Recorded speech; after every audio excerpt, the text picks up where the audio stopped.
So I have to take it back because this gallery wall reveal is not just about me hanging pictures on the wall. We literally tore down the wall as we were working on raising the ceilings in this room. Which, if you haven't watched my raising the ceiling and drywall lift videos, definitely watch those too so you can get the full scope of this project, because this video just focuses on one wall. This wall was a special wall, and by special I mean it needed a lot of attention. Here's what it looked like back in April. I took this video the morning we started the ceiling project. So this reveal has definitely been a long time coming, and we aren't even totally done with the room yet. But anyways, a quick backstory. At one point, the ceilings in our house were lowered. Apparently that was a thing people did in the 70s to save on heating and cooling. Well, we decided we wanted to expose the original 13-foot ceilings. And yes, the ceilings have been lowered in multiple rooms in the house, so side note, you'll probably see us tackle another room in the fall once it's not so hot outside. We decided to start in the living room because, a couple weeks into quarantine life and we aren't good at sitting still, so we thought, why not tear out the ceiling in the living room?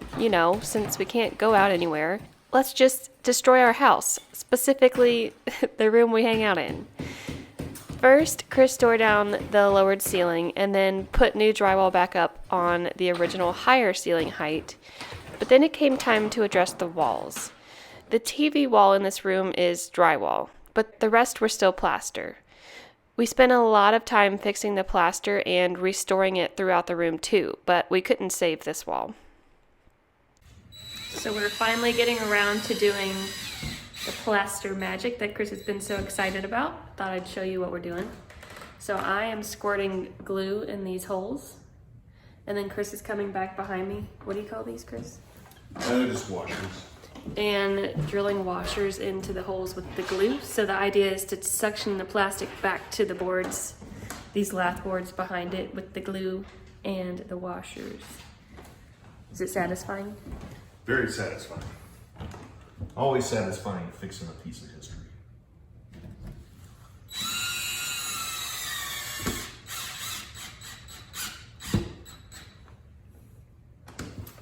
And somehow the screws and the washers don't get stuck to the glue, but the plaster does. We'll see how it goes. Okay, now back to this gallery wall. See that drywall spot that looks suspiciously like a door? Well, that's because it used to be a door. Chris noticed when the door was closed up, it wasn't framed in properly, and the wood wasn't even level to allow for the drywall to be put flush on top of it. The other issue with this wall was the air vent, which someone cut into the studs here to install and overall just did a poor job. At some point our house was a duplex. We can't really figure out how that worked with the layout, but our guess is that this second vent was so that each side of the duplex had its own. Now that that's not necessary and was just not a cute look because it was the first thing you could see in the living room from the front door, even though I painted it the wall color so it would match, we just were ready to get rid of it.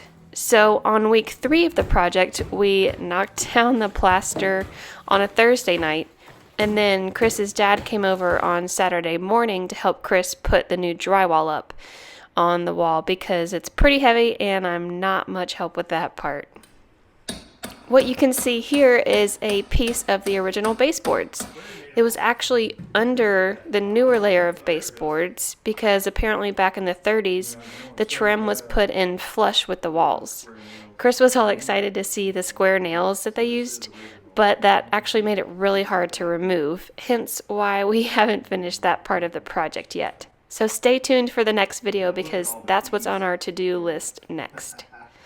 Later in the video, when I'm hanging up the gallery wall, you'll see that our window is still not framed in either, and that's going to come with the baseboards too.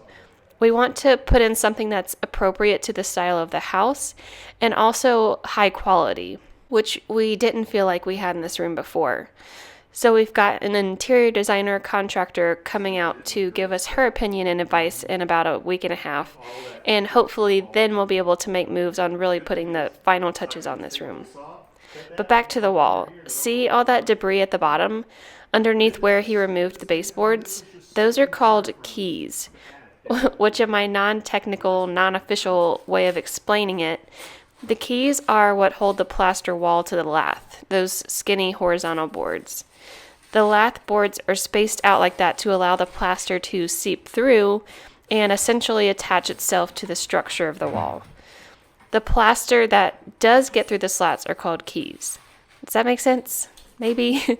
So when we knocked down the wall, the plaster that had gone through to the other side of the lath boards, the keys, all fell down to the floor behind the wall and piled up. So then Chris and his dad had to get out the spray foam Chris had put in the holes of the air vent. Since it wasn't installed very well, it was letting in air from the crawl space and the attic, and in very Chris Forbes fashion, he went to town and put so much of that stuff in there to seal it up. So it took a bit to get all of that out, and when they did, you can see all the keys from that section falling through into his bucket. All that just to be able to even start on the drywall install. But finally, hanging the drywall moved pretty quickly for the most part.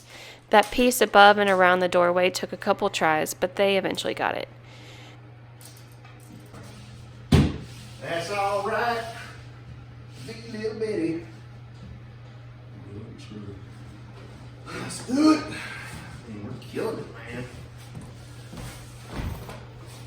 And now in like 10 seconds, the wall is going to go from this to finished. And you're going to be like, whoa, wait, that was fast. But that's actually how it felt like in real life too. We called in some reinforcement to do the drywall tape and finishing work. In real time, this was about 2 weekends after Chris and his dad did the drywall. The 2 guys from Rob Dennis Painting and Restoration crew came in, and in 2 days they put several coats of some sort of finish on top of the plaster wall, did a lot of sanding, put drywall tape on this new wall and the ceiling, and then primed and painted. I only got 1 clip of them working because I didn't want to be too much of a creep, but they did great work. Once they left, Chris and I moved the light from the dining room into the living room. Well, mostly Chris, but I helped hand him screws and his drill, but he couldn't do that without me, right? So, okay, now let's talk about the gallery wall. Originally, I had it right here above the couch in the living room. Then, during this mess of a project, I decided to put it in the piano room. I've been trying so many different things to try to get that gold floral wallpaper accent wall to work, and thought maybe if I put a lot of stuff over it, the wallpaper wouldn't be so wallpapery, but it still wasn't the look I was going for. Fast forward to trying to decorate the new 13-foot wall in the living room, and I just couldn't think of anything better than a gallery wall. So I took down the gallery wall again. I didn't document the day I started the new living room gallery wall, but I did start documenting on day 2 when I finished the gallery wall, which in reality was actually like a week or 2 after I started it. So here we are. I taped off the top edge of where I wanted my frames to hit just by measuring down from the ceiling. And now you get to watch me here on the struggle bus as I carry Chris's massive diploma up about 10 feet. So graceful. And yes, I know it's crooked, so don't worry, I fixed it later. It is really hard to tell what's straight and what's not when you are this close to it. And look at that. Just like that, I finished the wall. But there is more. I decided to wrap it around the corner and do another section above that side table too. In my opinion, this part is what takes the gallery wall from cool to like, whoa. I'll speed this part up so you can watch as I hang this whole section up in just 30 seconds. But just like the other part, I laid out what I wanted to do with a tape measure on the floor first. And then I leveled and taped off my edges on the wall as my guide. I like to start with the top and bottom edges, and then I can properly space everything in between. If you remember my first clip from this day 2, I hung the small silver frame in that top left corner of the big wall all by itself, and that was definitely on purpose. I did have additional frames in the top section that I ended up removing because the spacing was just too tight compared to the rest of the wall. So don't think I got this perfect on the first try. Let me know in the comments if you're planning to do a gallery wall somewhere in your house. Hopefully you don't have to tear down the wall before you hang yours.